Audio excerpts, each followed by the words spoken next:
This is Writers Not Writing, the show where you can get to know your favorite writers and soon-to-be favorite writers by listening to them confess to the ways they procrastinate.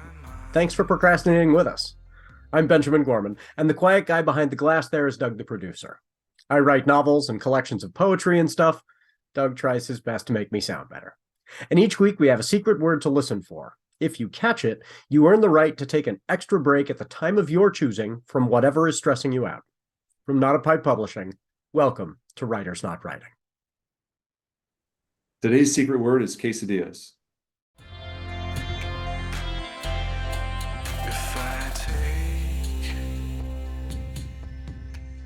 Salutations, hail and well met readers and reviewers. Today's guest is Jason Bond. Jason Bond is a best-selling author, library branch manager, and martial artist. He's been on the top 100 for sci-fi on Amazon 3 times with his Hammerhead series and teaches classes on how to write fight scenes. He holds an official rank in 8 different fighting systems and is an absolute dork. So welcome, Jason. Glad to have you here. This is going to be a fun one. So before we jump into the questions, though, we always dress up in costumes like this, but the folks on YouTube, of course, can see us, but the folks on the podcast listening need a description. So tell everybody what it is you are dressed up as for our show today. Well, Ben, thanks for having me on. And I have showed up in my Dave Bowman 2001 Space Odyssey spacesuit. I love that movie and the Arthur C. Clarke franchise around it, and I had to just show up. It's very bright, even with the lighting, the kind of grim lighting. You could the red suit, yeah. It's so I wanted to go with the same theme. Love that film as well. I teach it in my sci-fi lit class, so I've got this ape-human hybrid costume, which was not easy to acquire. It's kind of an ape costume, but it's a little bit in between, a little rough, and then this very large femur. I mean, this is an intimidating weapon. So I am ready to get the other tribe of primates, to scatter so that the obelisk can appear. So those of you who have seen the movie, you're old.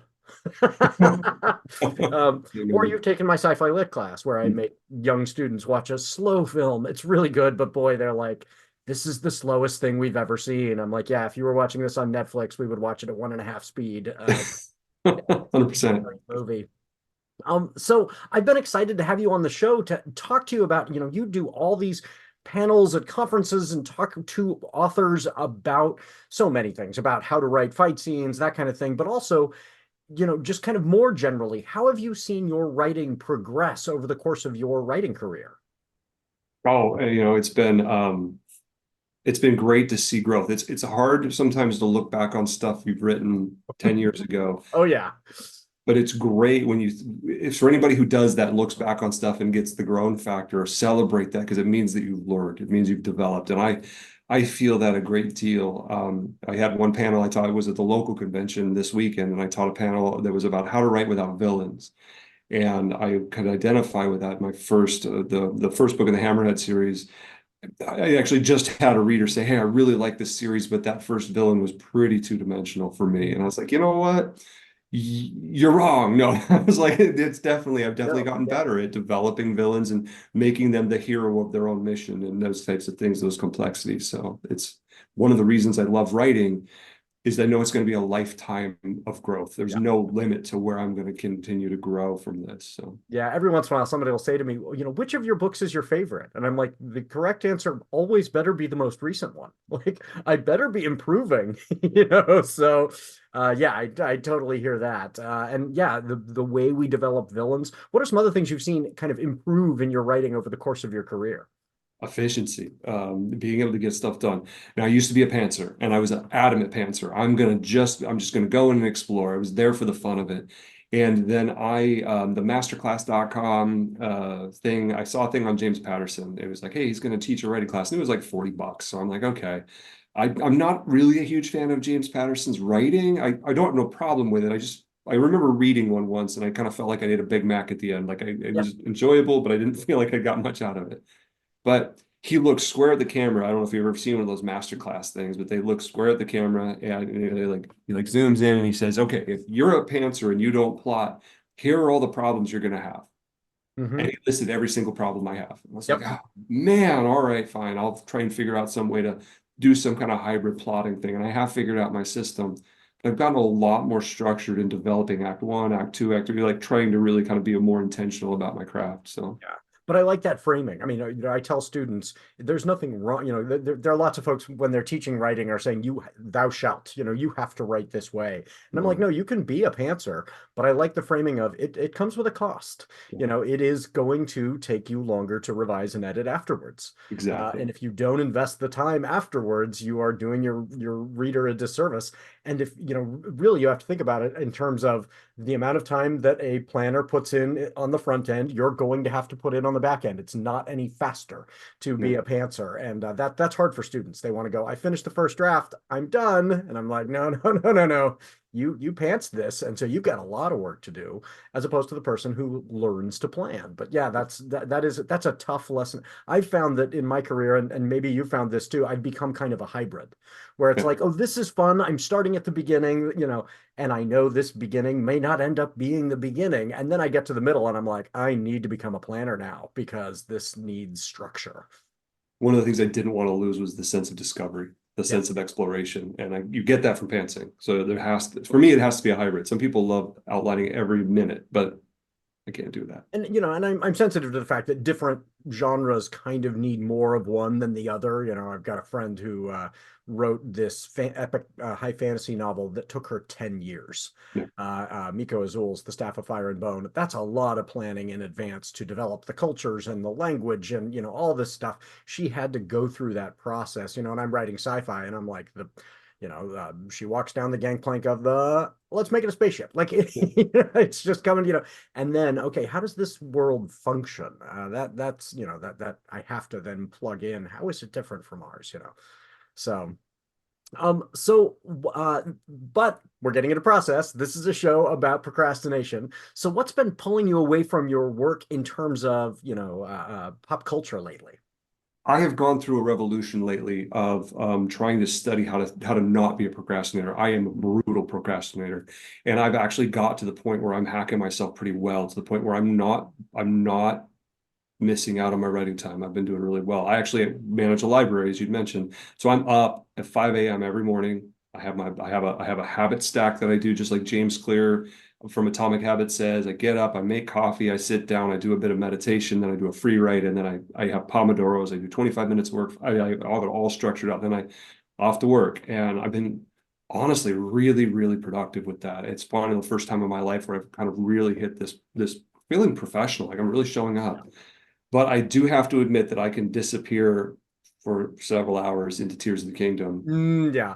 It's like that's just run around, and I need to probably get more focused in that. It's funny that that's my downtime, and I'm saying I need to get more focused, but I'm literally just like grabbing horses and running around and battling monsters. I like at some point I'm gonna have to finish the main mission, but I haven't even come close. But there is a place for not having that Yeah, if our lives are so task oriented. Like I find myself in those sandbox games just going, I don't need to finish this, and that's marvelous because everything else in my life has a deadline, and yeah. this one I can just kind of wander around and do stuff. And so yeah, I have been taking way too long with I've been playing Baldur's Gate 3, and my son knocked it out in I don't know, 30 something hours. And I am like, I may never finish this game I because love I'm just Baldur's Gate. loving wandering around and doing all the side quests. It's great. I love Baldur's Gate. And I had the original ones, and I love it so much, and I'm afraid to buy it. Yes. I'm afraid of what's going to happen to my Well, and time. that's part of it too, is I got it during, made sure I got it during Christmas break because I was like, I know if I get this thing, I don't have the self-control to not go, maybe I will take a day off of work. So it was like, okay, take the time to play the game during the break. And then once school started, life happens. And so, yeah, now it's few and far between when I can find time. But when I find the time, I'm doing that same thing where I'm going, I'm just going to wander because I don't, nobody's going to come yell at me if this doesn't get done by Friday. And so many other aspects of our lives are, time sensitive. So, yeah, give yourself grace on that one. Just Tears of the Kingdom, wander and build, and you can do some cool stuff in that game. Yes, you did. Yes, you can. So, what about in the news? What's been grabbing your attention? So this is an interesting question. So one of the things that I've done, and I don't do New Year's resolutions because I believe in like starting with a small habit. I had reignited my writing career by journaling for 5 minutes every day. I said, okay, I'm going to journal for 5 minutes every day. And then I changed it to 10 minutes. And I was like one full page every day. And I got that habit rolling. So I'm all about that. So New Year's resolutions themselves, they can be a bit fatty. And I think fatty, FADD, right? Not fatty. But I actually set one this year to give up on news. I had been getting into some pretty bad, like, check the news channel, check the news channel. And it was always negative. And I had become very aware that a lot of the news channels, not all of them, like there's some like Economist, that's a really like logical news source, but a lot of them have just become clickbait. They're just like as sensational as they can be to get you to click and try and keep you engaged. And it was working on me. It was really pulling me into some negative headspaces, and I needed to get into a more positive headspace.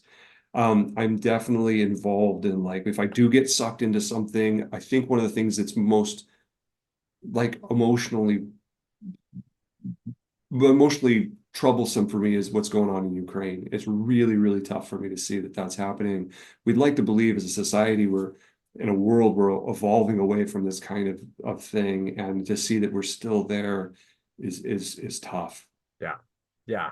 That one has been really challenging. I am learning to get to the place where you are with the news, because I'm absolutely, check Washington Post, front page, multiple times a day, and it's not good for me. It's not like there's anything new. And I'm like, oh, now I'm going deep into the op-ed section because I've read all the article. Like this is not healthy. Yeah. And there was this great article that I heard an interview with the author first on a podcast, and then somebody posted the actual article itself, this essay in Wired magazine on this term. It's Cory Doctorow, the science fiction author, wrote this great essay about the way that platforms decay because they start off by appealing to the audience, because they need to have as big a network as possible. Mm. And so at first they want to be user friendly, and then they have to monetize. And in order to do that, they have to get the business people in. And so right away their whole angle turns away from the user experience towards the business people's experience. And then they capture them and they say, you as a business person are dependent on us now. We are going to make it as miserable as possible for you to try and do business on this site also, so that we can capture the maximum amount of profit for the shareholders. And he calls this process the enshittification. And he says the enshittification is inevitable. All of these platforms, and he goes through Facebook and formerly Twitter, and now is saying TikTok is going through this same thing. And the person who was posting the article was talking on social media, was talking about how this is something that happens or can happen certainly in a society as well, where it's, how can we form a community together that benefits us? Now, how can it, maximally support the business people to be, as profitable as humanly possible? Well, now the business people have to engage with this society. How can it maximally support kind of the plutocrats and not actually any of the other users? The enshittification of democracy. And I was like, I am totally guilty of this. Like, the way that I participate in news is not about what is it like to have the lived experience of a person in Ukraine whose country has been invaded.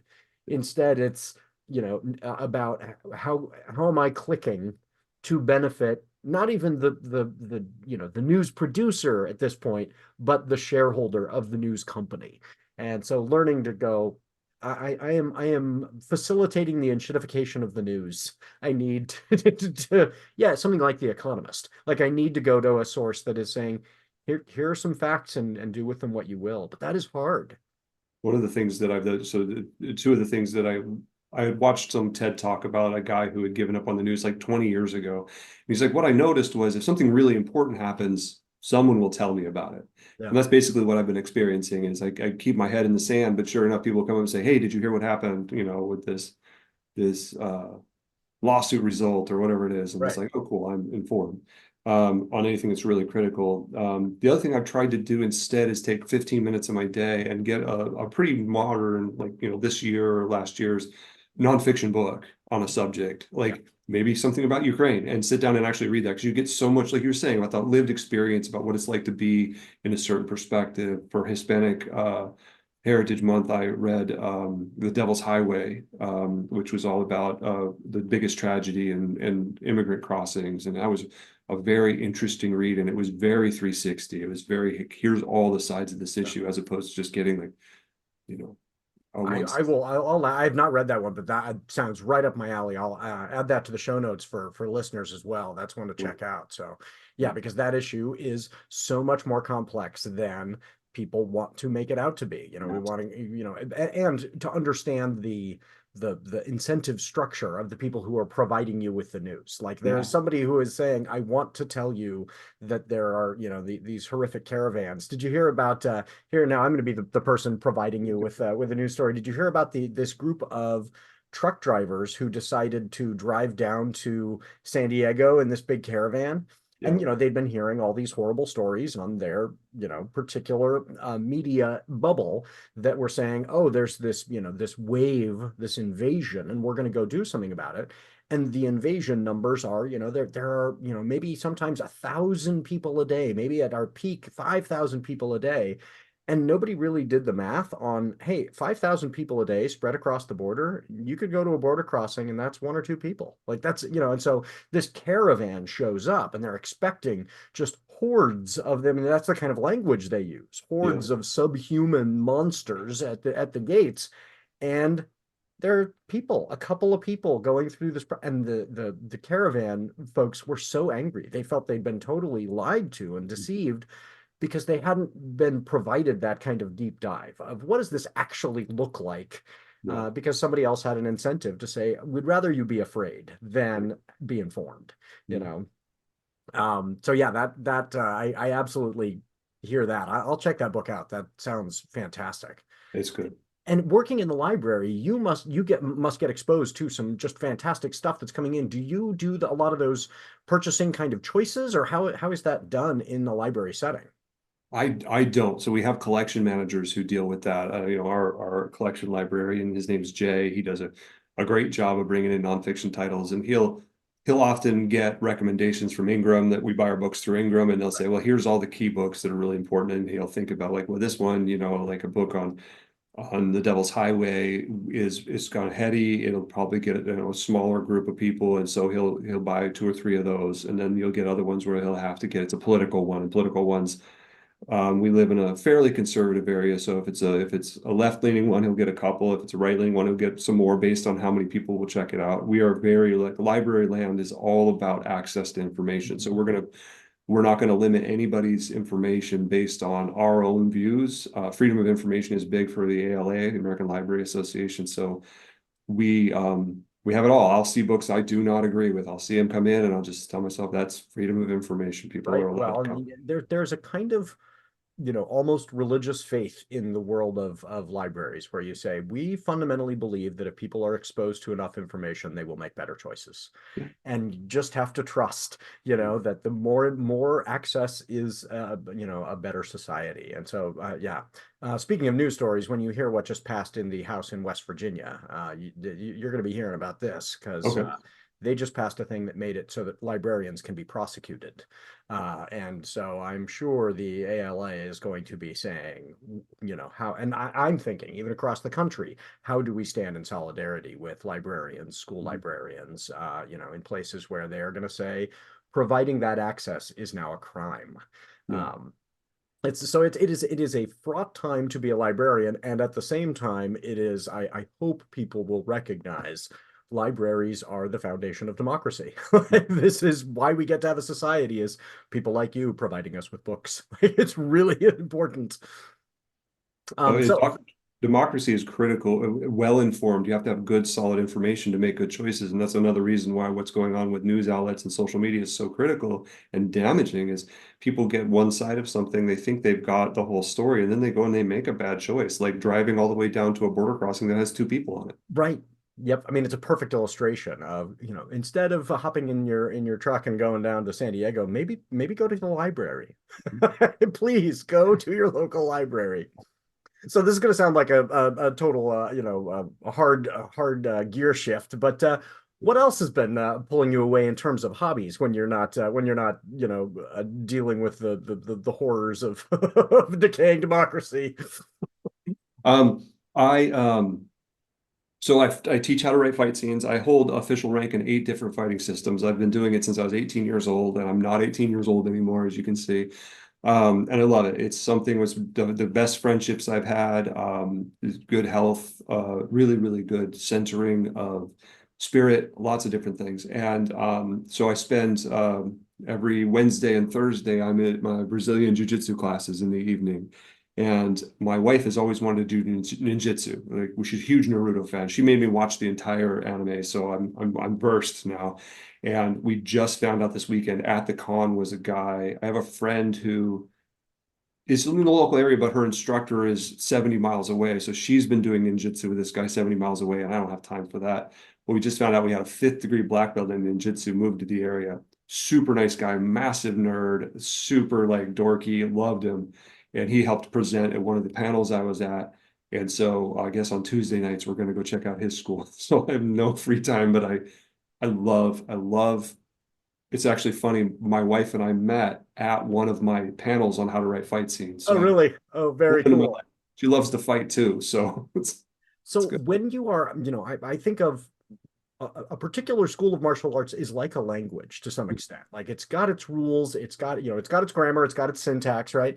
When you are learning one after you are already, you've mastered another, how does that do you start further along or do you have to unlearn to some extent in a new style?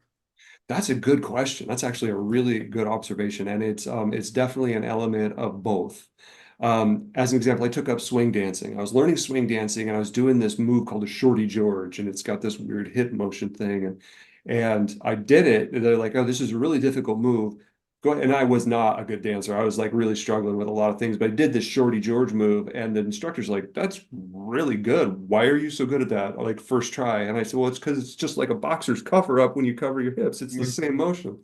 So you'll hit moments that are the same, and then you'll hit things that are completely foreign. As an example, in jiu-jitsu, we fight from our backs, but in college wrestling, when you go to your back and your shoulders are pinned, the match is over. Yeah, it's done. So we'll get wrestlers in who are extremely good, but then when you go to your back to defend against what they're doing, they look at you like, okay, it's done, right? And then all of a sudden you choke them out, and you're like, I didn't know how to defend that. So there's there's a lot of different things like that. And one of the things that I say is I hold official rank in 8 systems.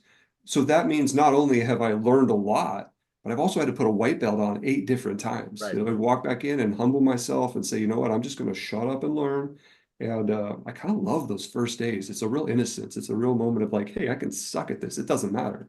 So personal question. I have been we've got a place that does kung fu in Salem, not too far from me, and I have been thinking about what system, if I, wanted to commit to this and get into it, what system kind of fits me. And, I feel like kung fu would be, I don't want to, hit people. I want to move people. Yeah. I want to, there's something that at its root is about de-escalation with kung fu, which appeals to me.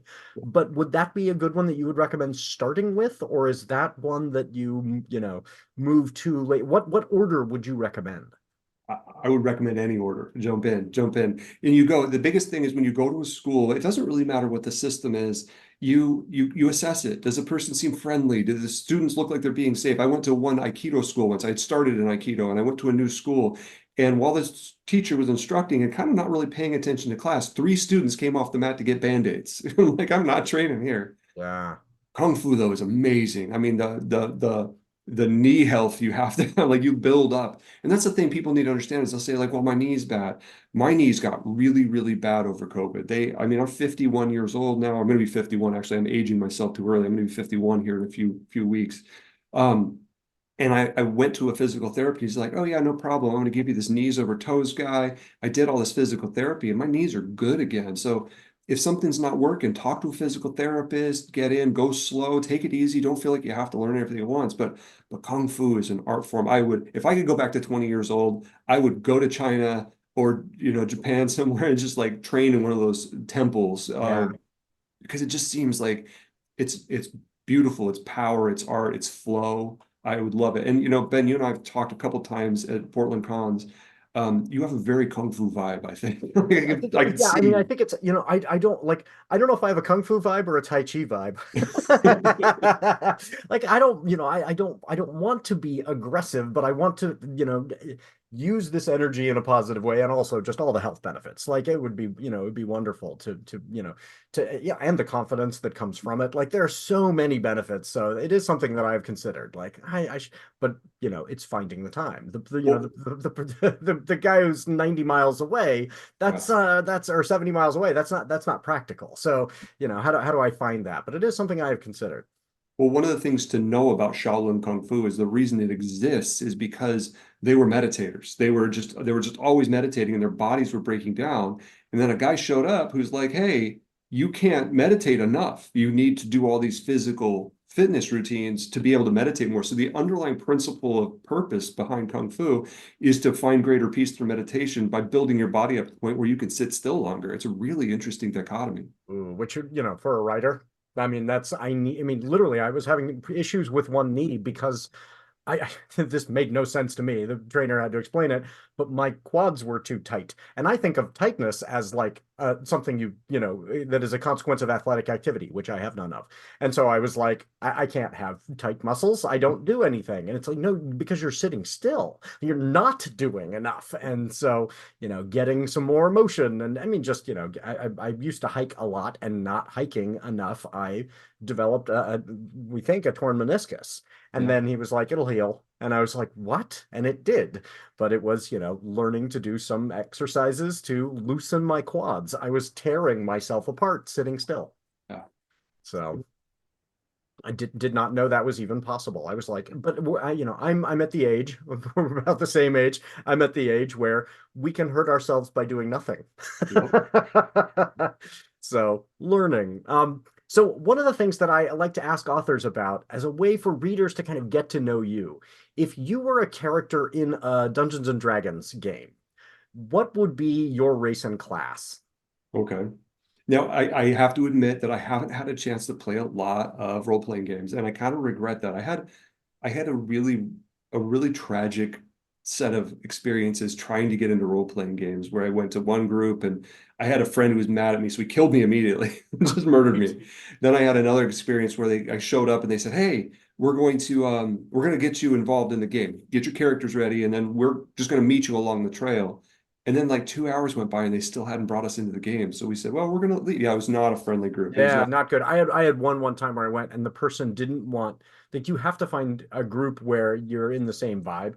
And I took my son and we went and my son had created this character who was just kind of silly and it was fun. And the DM was like, "No, this is a very serious game." And I was like, "This is not going to work for us. Like we're here to, and Noah was young at the time. And it was like, "No, if the kid wants something that's funny, let's go funny. But yeah, you certainly have to find the right vibe. But that's even that was not as rude as I'm just not going to let you play for 2 hours. That's terrible form. Yeah. Yeah. And it was so, but I did have a really positive experience one other time. So I've actually had the final positive experience, which was great. So having said that, I looked over all the classes and everything. I think I'd stick with human just because I'm like, oh, I kind of want to, but I would a what is it, ranger or rogue? One of those two.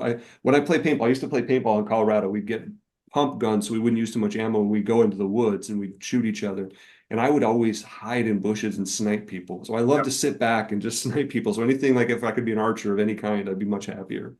And what do you think? So when you think about that class, the reason I love this question is, what do you think it reveals about you as a person? Oh, that I'm sneaky. Like I'm sneaky. I guess at the core of it, I'm not a confrontational person. I am definitely not a get in your face kind of person. Even now, I stay very gentle. Like I have to deal with people having mental health issues at the library, people who are drug users who can be problematic. Um, every once in a while, somebody is super mad about a certain book being on display, and I try and be very calm. I mean, it's all the stuff you should do with conflict management, but I'm Right. definitely not a get in your face kind of person. I would rather have things resolved without conflict, which is ironic because I tell people I have this fighting background, but I think really the reason I have that is because I was afraid of conflict, and I'm like, I need to deal with this fear. Yeah. So yeah, I like to be sneaky. I'll sneak up behind people. Like, I'll do that. So Now you're getting ambushed. You're walking through the woods. There are three very, level one goblins. Okay. They ambush you in the woods. What do you do? So this is interesting. I like kind of agonized over this. I was like, okay, let's see here. So my brain immediately goes to actual group attack tactics. And so what you do in a real group attack is you focus all of your firepower on whoever's alpha. Your level one goblins, who's alpha is going to be like, I don't know. Whichever one's closest, Yeah, forward, right? yeah. And so I would just put all the energy into the one, even if you take a few hits from the other one, because then what will happen is if you take out one with a lot of force, the other two might not even get hurt. So you can actually reduce some injuries overall in the group by getting them to run away. Yeah. I don't know. Yeah, no, I think that's excellent. Okay, good. So we're going to go to our ad break, but when we come back, I'm going to ask you what you've been daydreaming about lately. Special announcement time. NotAPipe Publishing has always been committed to helping authors and readers find one another.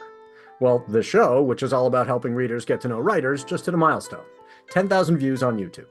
So to celebrate, instead of charging authors to advertise their books on the show, I'm going to run your ads for free throughout 2024.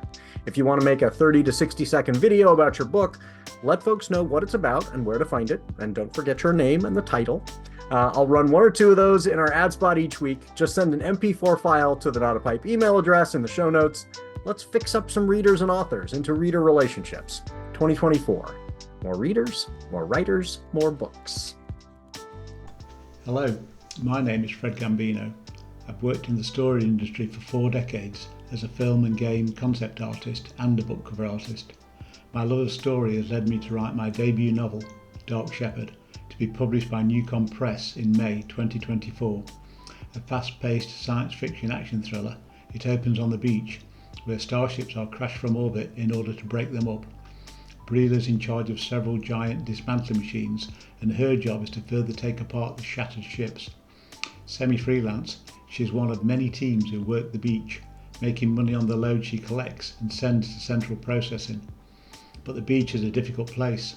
Subject to misogyny and racism, she is unjustly fired, setting off a sequence of events that leads to her fleeing across the galaxy in the company of a ragtag group of misfits, pursued by agents of the ruthless and politically powerful Church of Second Light for secrets she didn't know she possessed. Only Brill can locate a mysterious rip, a wormhole that will leave humanity vulnerable to an ancient enemy, and only she stands a chance of closing it. Available for pre-order now at www.newcompress.co.uk. An Accidental Hero, a mostly true wombat story by Laura Rediger and Debbie Palin, is based on events during the aftermath of the Australian bushfires in 2020. Rescuers discovered animals sheltering in wombat burrows. Wombats were praised for providing a safe refuge underground. While they didn't invite other wildlife into their homes, they did truly become accidental heroes. The book is written as a newscast, with Koala and Emu at the news desk. Field reporter Kangaroo introduces readers to Wombat and her new friends. An Accidental Hero, a mostly true wombat story by Laura Rediger and Debbie Palin. A STEM picture book published by iFrig Publishing, available at ifrigpublishing.com or wherever books are sold. For more about the author, go to lauraredigerbooks.com. Welcome back. Jason, when you've been daydreaming lately, what have you been thinking about? Oh, this is obviously being a writer. I'm a daydreamer. Like, any writer, you meet any writer, the reason they're a writer is because they're a daydreamer. Oh, yeah. I think lately I've been spending a lot of time trying to focus my it's weird. It sounds like I never have a down moment, but I'm really trying to focus. Like even when I'm thinking, I can be a very habitually negative thinker. I tell the story when by the time I was 27 years old, I'd moved 27 times. I had a lot of trouble fitting in with people, and I think a lot of other writers can relate to that. You have a lot of trouble fitting in social groups and things like that. And I had developed some pretty negative thought processes. And I went to a conference this November that was all for independent publishers. It was in Las Vegas, and it was great information. And I'm actually using the camera. The camera's being propped up on the book itself right now that I checked out from the library, called The Happiness Advantage. Oh, I have read that. Yes. Yeah, that Very is. good book. Yeah. as I'm reading this book, and I knew this was a thing I needed to work on, but as I was reading this book, I'm like, I really got to be more positive in my thinking. Yeah. And it's been interesting. So you talk about daydreaming, as I'll be just driving along and I'll start thinking about like, wow, this isn't working. That's not right. And I'm like, okay, stop. Negative self-talk. Yep. Self-talk, exactly. Think about three things you're grateful for. So this is kind of an interesting question, and it's like I've been noticing how you daydream and how there's truth in those daydreams. It's like, well, why am I thinking about pulling that guy out of his car and shaking him? Oh, well, because I'm only focusing on the guy who's driving badly. I'm ignoring the 99 people that just passed me this morning who were super chill. So I need to focus on that. Yep. Yeah. Uh, uh, David Foster Wallace, who I acknowledge problematic, not by any means a perfect human being, but he gave this wonderful speech at I think it was Swarthmore, some very posh Ivy League university, and somebody has since made an absolutely beautiful YouTube version of his speech. I'll post to it in the show notes, because it's the kind of thing where folks will see it, it brings me to tears, and I've seen it multiple times now. And it's all about how having an educated mind is being able to make the choice to imagine another way of seeing the world. And it doesn't mean that that's accurate, and he goes out of his way to say, I'm not saying this is the truth with a capital T, but maybe that person who is annoying you has this other reason. Maybe this is going on with that person, and being able to at least consider possibilities rather than, I need to pull that person out of this car and shake him. Maybe he's not a he. Maybe she's a woman driving to the hospital because she's in labor. And so being able to go, oh, there could be a reason that person is cutting me off. and using our imaginations to think in that way has been challenging for me. I mean, and he talks about how our default setting is to be angry, to be angry and sullen, but I do think there's a lot to that, to say, how do we very intentionally, consciously consider other alternatives? But yeah, so that's helped me with. I tried to do the happiness journaling. Did you try that as you were reading it?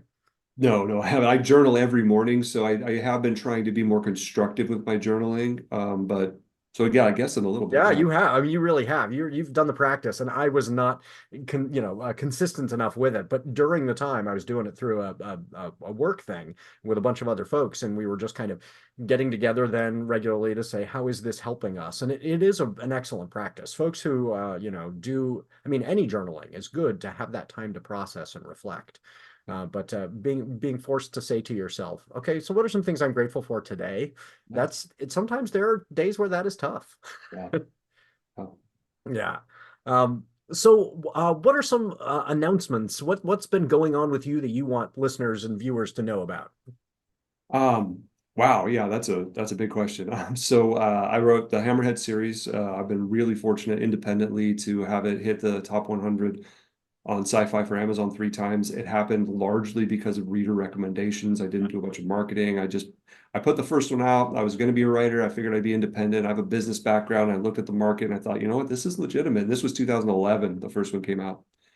And I put it out, figured I'd sell it to 100 friends or 100 people and keep going. And then one day it just bestseller rank was at the bottom of my name. And I was like, what is that? Yeah. And it turned out it was actually a lot of military vets were recommending it. A lot of people with experience, because I'd read a lot of books on actual military experience in war and how people come home with this sense of exhaustion and alienation. There's not a lot of puff chest bravado in it. Yeah. And I put the second one out and it did really well. And then I was actually diagnosed with multiple sclerosis in 2014. My uncle has it, and I've seen him be obliterated by it, and so it was very terrifying. I went through a lot of really troubling. It went on my own hero's journey, and I came out the other side. And actually, I haven't had any issues with multiple sclerosis since. I've done all the work. I eat very carefully. I try and stay healthy as far as fitness goes, and I'm doing really well. I'm very So do grateful. you think now that it was an incorrect diagnosis, or just that you have taken care of yourself enough to keep it in check? It was really interesting because when you look at the new studies on multiple sclerosis, it's actually caused by the Epstein-Barr virus. And it's pretty definitive that it is. And when if you get really stressed out, and they always knew that stress was directly linked to MS. I did not know that. Yeah, it's the link is terrifying, and like your risk of a flare in MS doubles or triples after a stressful life event like a death or even a wedding or something. So what I learned to do, and I meditate every morning before I write, is I've learned to stay very calm. And one of the first things I did was I ran to a counselor and I said, this was really ironic. I went to a counselor. I said, hey, I need help I've been diagnosed with MS and I've heard that, I need to learn to calm down and everything. And she said, well, I've had MS for 15 years and I can help you. And it was like, she was my first example of someone who didn't end up like my uncle. She was Yeah. fine. And so I can tell when I'm pushing too hard and I start getting negative in my thinking, I start actually having like numbness on the left side of my body, my left side of my face starts tingling. And so I'll come home from work and lower the temperature. I'll go Oh, home. I'll say, hey, I'll tell my wife, I gotta go meditate for a while. I gotta yeah. calm down, sit in a dark room.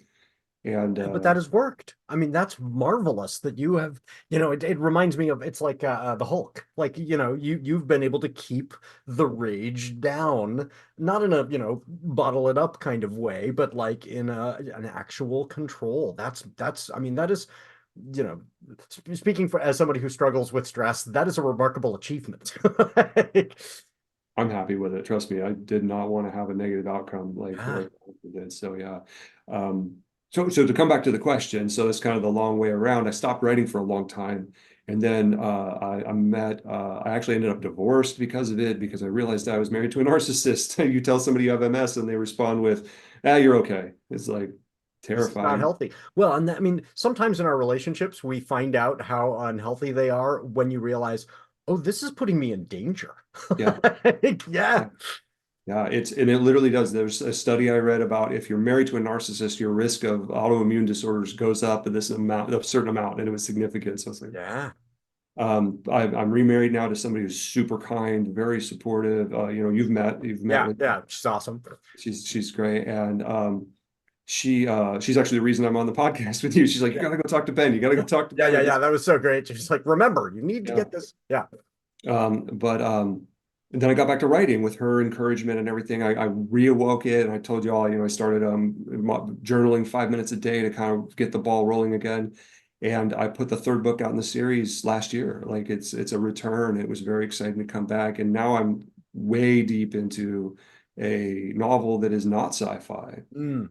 It is kind of it's a metaphor for what it takes to be a hero, and it's going to reflect a lot of the journey I had to go on to figure out myself, and I'm Yeah. really excited about it. Yeah, kind of the anti-toxic masculinity hero's journey. Because boy, I mean, there's a lot that we are taught that we have to unlearn, and you could do a great hero's journey with the unlearning.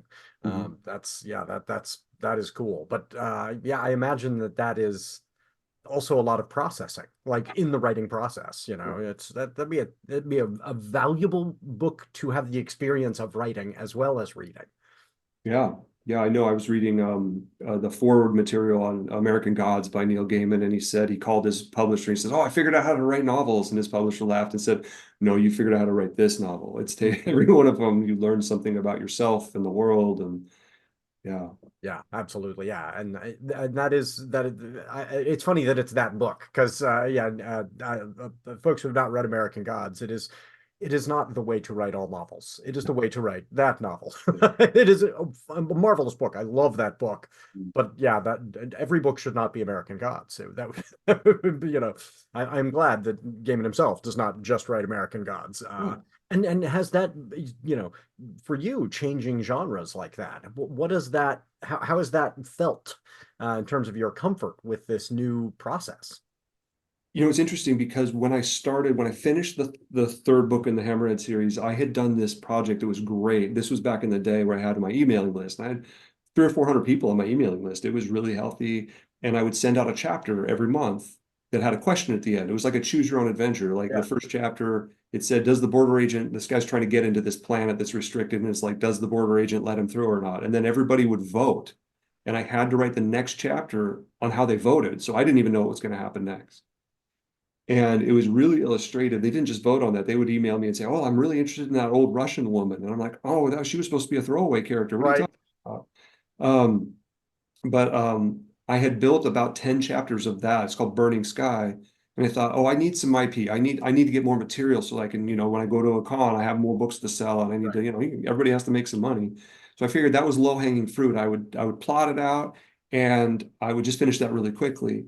And it was murder to write. It was painful. I couldn't get through it. It was like walking through concrete every day. I was getting my word counts in. I was showing up, but I was just not, I didn't feel Yeah. great. So I thought, well, let me jump over to this other book that I had this idea about. So I jumped over, and it was like, there's tough days. Don't get me wrong. There's days I get, and I work in those 25-minute periods. I'll get like 150 words in 25 minutes, which is, it's fine. It's 150 I didn't have before, but there'll be other moments where I'll get 1,000. Yeah. It just blows out. I'm just watching a movie. This one was a lot easier. It was a lot more exploratory. So I have the concern that every time you're switching genres, are you going to lose readers? Are you going to make any money?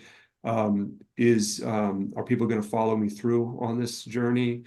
But I'm really enjoying it. Yeah. It's something I'm going for the love of it. So Yeah, oh, that's great. Yeah, I'm excited about that. That rediscovery of a new place also can bring a real positive energy for the reader. And yeah, so, I hope that they feel that, like you were, I tell my students, if you're not enjoying writing it, it's probably not going to be particularly enjoyable for the reader. And that like, I get to have the relief of doing this other thing can really be wonderful. So yeah, I'm looking forward to that one. cool. So I always, ask for a weekly poll question. I'm not as good about actually posting them, but if I were to put your question out into the world, what would be your poll for our readers and listeners for the week? Now you had asked me this, and now I can't even remember what it was. So let's see. Let's see where we go. Where's the poll thing? I Down there swear, in section 9. section 9, weekly poll segment. Um, oh, okay, cool. Yeah, yeah, yeah. So your best day ever. Like if you're going to describe your best day ever, would it be a day of rest or would it be a day of action? That's an interesting one. And so I'll put it to you because this has been on my mind lately. So would it be because I've been thinking about my father and my brother and the way that we are all total workaholics and we're going to be going on a trip together, just the three of us. And I'm like, how will we engage with, traveling can be, we're going to the next thing, action, action, action, or it can be restful. And so we're going to be in, the Southeast Asia. It's going to be an amazing trip, but how will we all handle that when workaholics are in a new environment, do we choose rest or do we choose action? So how about you? What would be the best for you? Oh, the action day. It's ridiculous. But I need the other side of it. That's one place where I really have to learn. And my wife's great about it. She's a cat, so she'll like sit on the couch. She's super active and she can do things, but she has no problem like chilling on the couch for I'll come home and she's still in the same spot. So she's coaching me on how And to and calm again, down. I like that framing. Like we have to learn. Like I have to learn to sit still. And Yeah, that is hard. And rather than, oh, this person's not doing anything, like, yeah, that's admirable. And I need to figure out how to do that. yeah. Because that can be a struggle for those of us who've got that personality of like, I'll feel guilty. What have I accomplished? Uh-huh. I can't possibly sit still for 5 minutes because there's 10,000 things to do and I must get up and do something. And it's like, no, it's okay to do nothing. And Yeah, luckily I have people in my life now who will remind me, but yeah, it is a learning process. it is. Yeah. So what would be the action if Oh, you had to guess? gosh, I don't know, like going to jujitsu and hanging out with friends. And I'll be at the library. It's really funny. And I'll tell my coworkers, and they're like, well, what are you going to go do tonight? I'm like, oh, I'm going to go get in a fight. And then Yeah. I mean, I'm like, no, I literally am going to go get in a physical conflict with some of my closest friends. Yeah. There's a safe and there's a lot of controls, but it's just fun to step into that space. I love mountaineering. We last summer, my son and my wife successfully summited the third highest peak in Oregon called South Sister. Oh yeah. That was the top of this mountain. The last hour of this mountain is called the torture chamber. And so it's like when they made it, I love that mountain's one of those ones where you get up to the top and you think to yourself as you're doing that last bit, you're like, why do I do this? What is wrong with me? I'm never doing this again. And then when you're back at the bottom driving away, you're like, next year, maybe but I love to do. I'm the kind of guy, like I saw a picture on Facebook, a friend of mine had posted a picture of a beer on a beach, and I said, where are you? And she responded, she's like, "Oh, I'm in Costa Rica at this really cool surf break." And I'm like, "I always wanted to learn surfing." And like 6 months later, I was on the beach in Costa Rica trying to learn to surf on, like a But you discount. were on a beach in Costa Rica, not just sitting there with a beer. You were learning to surf. Like, I'm going to go there and do a thing like that. I totally get that. Yeah. Yeah. Yeah. Oh, yeah. Yeah. No, we can't just sit on the beach. What are you talking about? We Right. gotta do I the can't, thing. I mean, and part of that is just my complexion. If I'm just sitting on a beach, I'm just burning.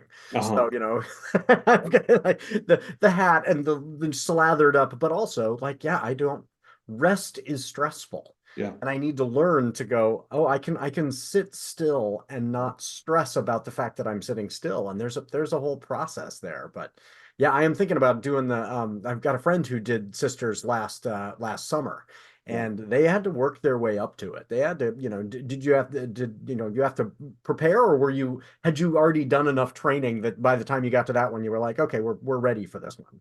Well, that one was I was really impressed with Bruce and Leah, my son and my wife, because they had done it. I tend to walk around in pretty good health because the hit training you get from jiu-jitsu, where you work for 30 seconds and then you rest for 5 when you're in the middle of a fight or something, is I tend to have pretty good cardio and everything else. But it was one of those moments where that was right that time when I was fixing my knees. Yeah. And I was having trouble walking up staircases. My knees hurt so bad. And I did all this work. And then I climbed a mountain. So the knees over toes guy, man, I can't say enough about this guy. Like I got up to the top with almost no problems with my knees. So That's excellent. rehab. Yeah, you can summit all three of the sisters, right? And they get progressively more difficult. Yeah. Yeah, and so maybe that's the way I'll go is do the easy one and work my way up. But yeah, I think that would be a really excellent, you know. Well, I, the I sad thing is the South Sister is the easy one. Oh, really?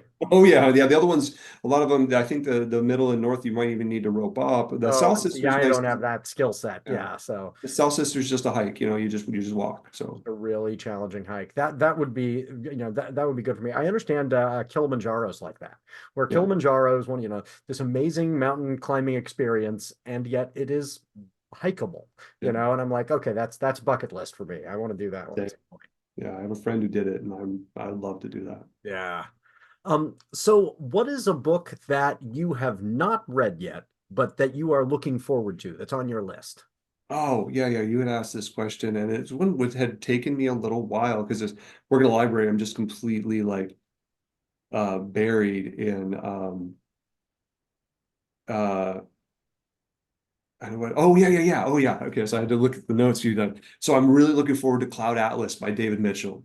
And the reason I am is because I have a buddy, he reads volumes and volumes of books. And so I messaged him. I'm like, hey, I think I'm going to take on Cloud Atlas because it's a really complex plot. It's a difficult book to read, I've heard. And I really wanted to challenge myself with something. And he's like, no, no, no, no, no. You can't read that one first. He's like, there's all these books. They're not a series, but they all like lace into the same universe with similar Oh, things. And so he started giving me this list of books that starts with the 10,000 Autumns of Jacob de Zoet, David Mitchell. Fabulous book, takes place during the Dutch trading period with Japan when they were insular. And then it's got this weird paranormal element to it that's just not expected from a historical novel at all. And then it builds, era to era, and they're not like you can't read them in the era he published them. That like chronologically, my buddy Steve had me do it based on how these all fit into the actual timeline of yeah. David Mitchell's universe. And now I am ready for Cloud Atlas, he declared. I sent him a message, hey, I'm done with this one. And it's called Slade House. I just finished, it's kind of a novella called Slade House. And he's like, okay, you're ready for Cloud Atlas. So Wow. That is, I mean, how involved for Mitchell himself to go, and he didn't write them in that order. no, I don't believe they did come out in that order. So he's Yeah. been kind of jumping around in that universe and just doing it's funny too, because he comes across as you're just reading kind of a cool action story, and then he'll describe something. And you're like, this guy's a literary genius. Like he'll do something that's just pure art, but then he never bogs you down with it. It's kind of like, hey, by the way, I'm an amazing writer. Now back to the action. Yeah. I'll Um, have to check that out. That's one that, was on my, TBR pile, but, yeah, in fact, I should see, do you have your list and your order, your sequence? We could share that with folks. Yeah, we could definitely do that. I Yeah, could let's toss definitely. that in the show notes so people know this is the recommended preparation for Cloud Cuckoo Land or Cloud Atlas. Have you read Cloud Cuckoo Land by well, I'm blanking on his name, but also one of these intricate multi time period stories, Yeah, and beautifully written. And the title, I think, turns folks off. They're like, Cloud Cuckoo Land? That's not yeah. serious. And it's really good. So yeah, if you, highly recommend, but and does not require 5 books first. But yeah, that kind of pacing and plotting. I mean, there's no way you could be a pantser. Like that is so intentional and so Yeah, methodical and a ton of research. These different time periods. And so I deeply admire people who've got that fortitude. So definitely. we already talked about how the kind of news media nowadays is designed around outrage. It's designed Mm, around clicks and monetizing those clicks. yeah. So to either spoof that or lean into that, what would be your opinion that would be so outrageous that now everybody's going, oh, Jason Bond, he's the guy who said this thing. I guess I have to go buy all of his books. Oh, you're talking about this spoof here where like I am so offended. Yes, Just exactly. bought I'm one the other so day. Super outraged offended. that Yeah. you took this stand that just that I need to tell all my friends, Jason Bond, and then it's attention. So in the attention economy, what is your highly controversial opinion? You got to get the foil off the quesadillas from these taco trucks, right? You cannot have foil wrapped quesadillas. Quesadillas need to be free. They need to be set free. They need to just come all natural, naked, no foil. That Uh, is that's perfect. That is a perfect example of the kind of daring opinion that somebody out there is going to be like, blasphemy. yeah. Excellent, excellent. Okay. No more foil on the quesadillas. Yeah, now I have to even contemplate that one. Do I appreciate the foil or do I want my quesadillas to be liberated? Yes, good. Fighting the power where it really counts. I appreciate that. So, so Jason, where can folks find you online? Oh, excellent, excellent. So most of my work goes through Amazon. I am going to be trying to set up direct sales. When I went to this conference, it was all about direct sales. So I'll be looking into that as the next year progresses. But right now, my website's the best place, jason-bond.com. Don't forget the dash, or you end up with an insider trader who apparently was going to go to prison because he broke rules. So jason-bond.com. Yes, it's an important hyphen there. Yeah. Or on Amazon, Jason Bond, Hammerhead. You look at that and you'll find me. Excellent. So any suggestions for who else I should have on the show? Well, it's cool. When I went to this writers conference, I got involved with a group of writers, and a lot of them write lit RPG, which is this new genre. It's novelized Dungeons and Dragons and RPG games, whatever it is. And Eric Uglin is one of the guys that I'm with, and he's very successful in this area. And I think he'd be a great guy to get on. He's intelligent, he's funny, and I don't know if he's interested in doing stuff where Yeah, he's yeah, on then I'll camera, reach but out. That'd be great. yeah. Yeah, excellent. Sounds good. Okay, so before we get to our sign off, some folks I need to thank. Thanks to the artist Max Oakland, who reached out and provided one of his songs for our intro song I Prefer the Dusk. Let Max know you like it by following him on Twitter at Max Oakland with 3Ds. And thanks to Halisna CCO for their song Kids for the ad break. If you're in a band and you'd like your song used on the show, I'd love to highlight a listener's work like Max's song, so email me about that. Thanks, as always, to Doug, the producer, for making the show sound good and taking the blame when it doesn't. And I cannot forget to mention, Writers Not Writing is a production of NotAPipePublishing. So please go to NotAPipePublishing.com, check out the amazing books written by writers who didn't procrastinate too much. If you like this show, rate and review it wherever you found it, and check out Jason's Hammerhead series. Tell a friend about it, and give it that click on the 5th star and even a short review. Make Jason's day. It really does matter to writers. So check out the Hammerhead series and please rate and review.